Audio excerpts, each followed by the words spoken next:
So after nearly getting kicked out of Sprouts, the manager came right up to us. She's like, hi, what are we filming? She's like, yeah, there's no filming in my store. You cannot film my customers. Okay, that's fine.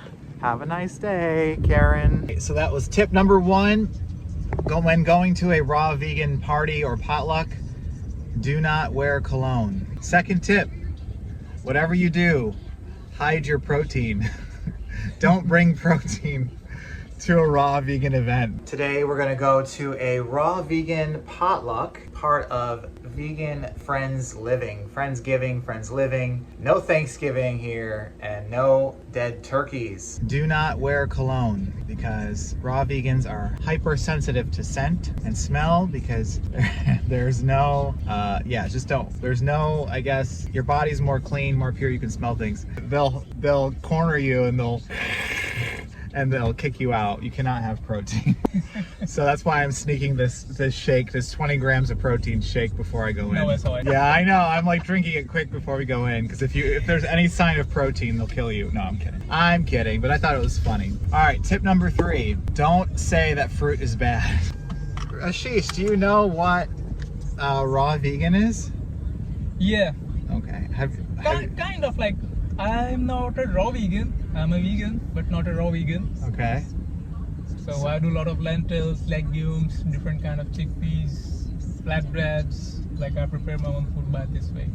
Raw vegan apple pie, raw vegan pumpkin pie, like there's like everything, every dish that you want to make for a Thanksgiving or Friends Living is, you can make it in a raw version. The last remains of the salad there. No, I know, I hope they have, I'm sure they will. I'm sure we'll find something. All right, let's go on in. Okay, so raw, I have dates that I brought. You have dates? Yeah. So what should I buy? You want to go over the fruit? See if you can bring some fruit? It's too bad none of these are like yellow. We could go to the Asian market and see if they have anything. I'm sorry? You were a raw vegan some time back, right? Yes, I was a raw vegan. When I started eating more raw vegetables, raw salads, then that was when I started feeling better. And I thought to myself, well, if I could feel better on eating more raw, what if I ate only raw? How like what kind of benefits could I achieve? Spiritually, physically. I already have the ethical, moral part down, so I wanted to just kind of explore and go further with it. I stopped eating rice and I stopped eating potatoes, which is starch, and I just started eating fruit and vegetables and then raw nuts and seeds and sprouts. Over the summer I actually ate only fruit. I ate just like watermelon and like lots of watermelon. And I gotta say, spiritually it was amazing. I mean, I really feel like I got in touch with like a higher power, God, whatever, universe, whatever. So I feel like my purpose was more realized. Yeah. People who eat meat get all angry and have lots of aggression issues and other problems. They get depression, anxiety. I mean, all those problems. So how many fruit trees? How many fruit trees? Well, we have edible greens. Does that count as a fruit tree? Papaya. Wow, look at those ones. You've changed this since I've been here.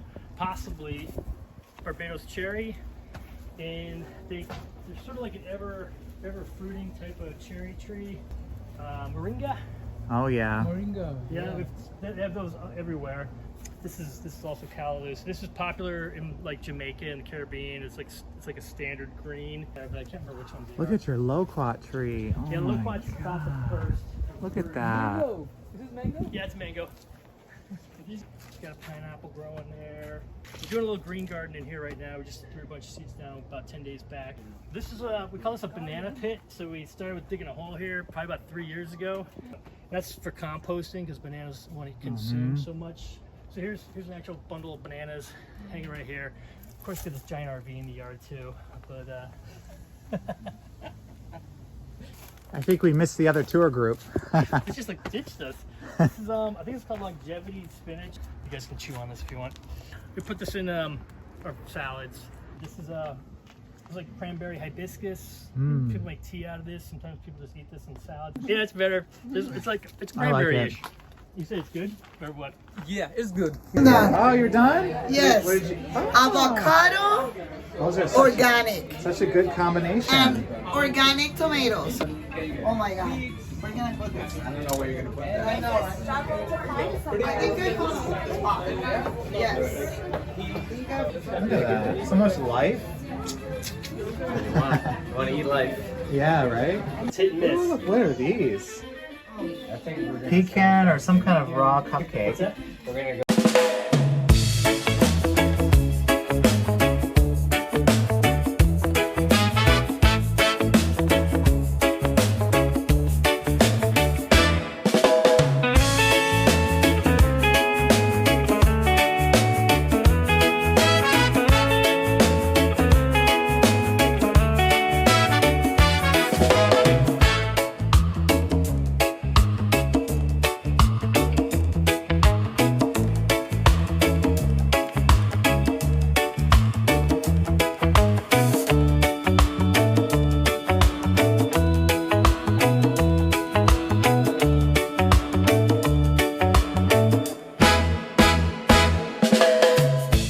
But I came into this lifestyle after a career of personal training, and I was like pretty burnt out, and I wanted to heal myself, and so I found fasting, and that was in mid 2023, and that just naturally led me into juice fasting, and that naturally led me into the raw foods, and then I realized that the way that I was living was starting to really separate from the way that other people around me were living. And that was many months ago. Since then, I've done more juice fasting, water fasting, dry fasting, in addition to staying raw, mostly raw and mostly fruit based.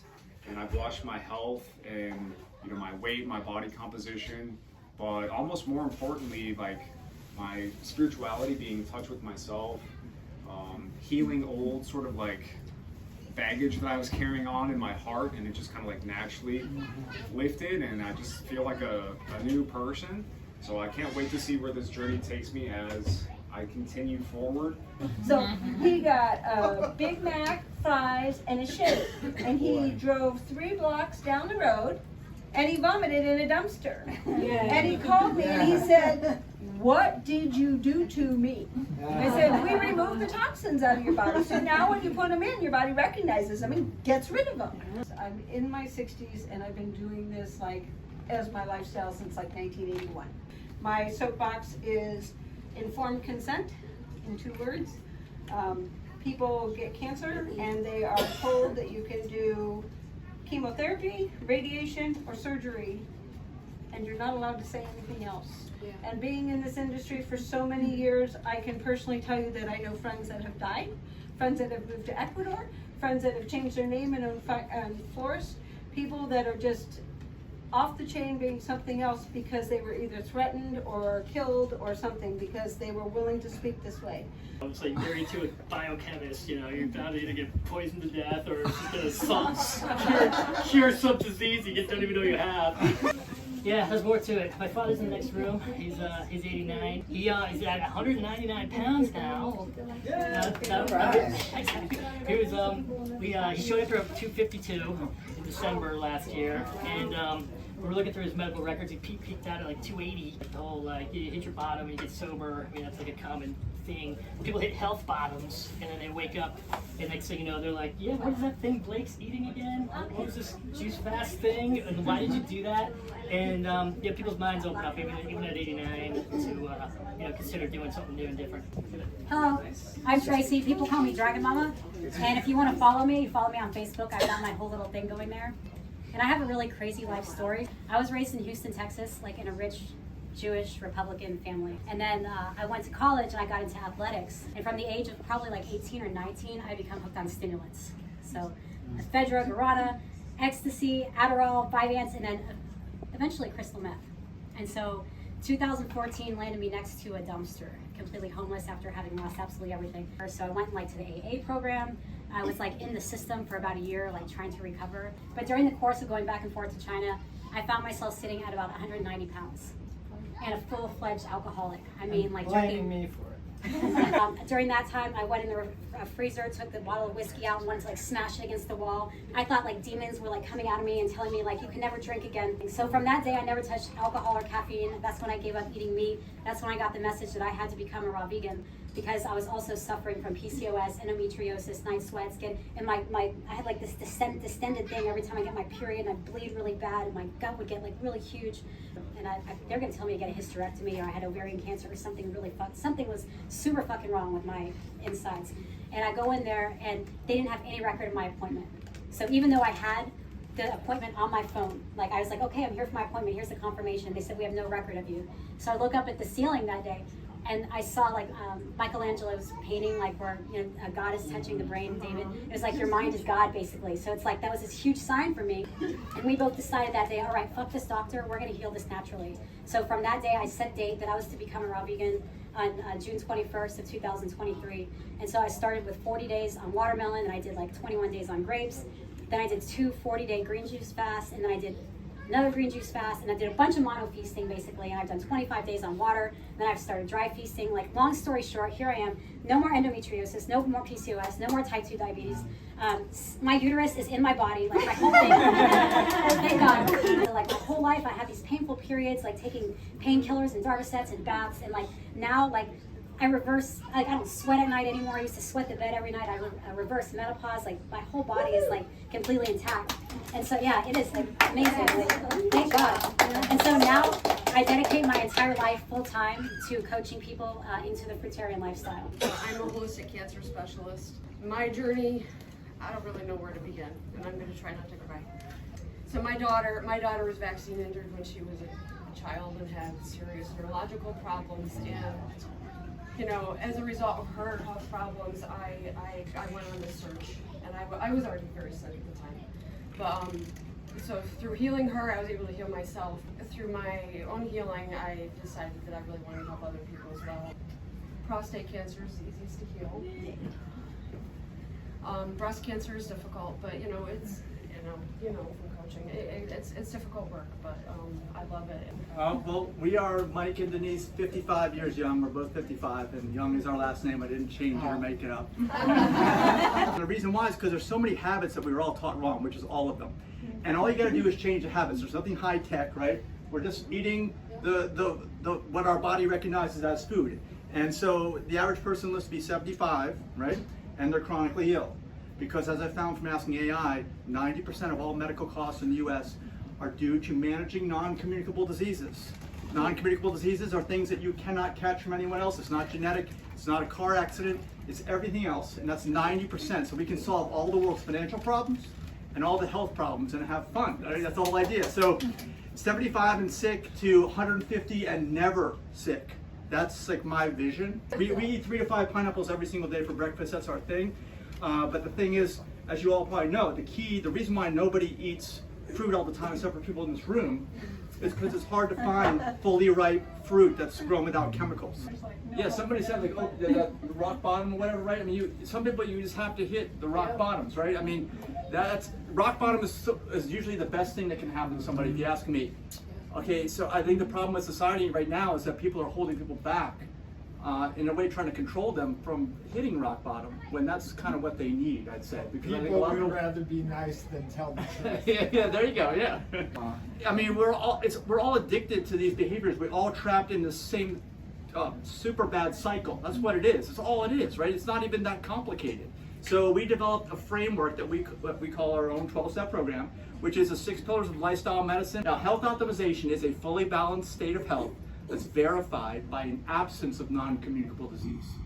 You know, it's something really interesting. You see that theme park right there? Yeah. We live nearby it. When I lived in New York, and I lived in Batavia, New York, which is right next to another theme park. So it's like a theme in my life. Like I lived near one up there, and then I live near one here. But the one in New York was only open for 3 months out of the year because in the winter you can't go. I mean, it was open like maybe 4 or 5 months because they did a Halloween thing. But in the summer it was, or in the winter it was closed. The only thing I don't like about this one is they have animals in captivity there. I've never been there. For entertainment purposes. I don't agree with that.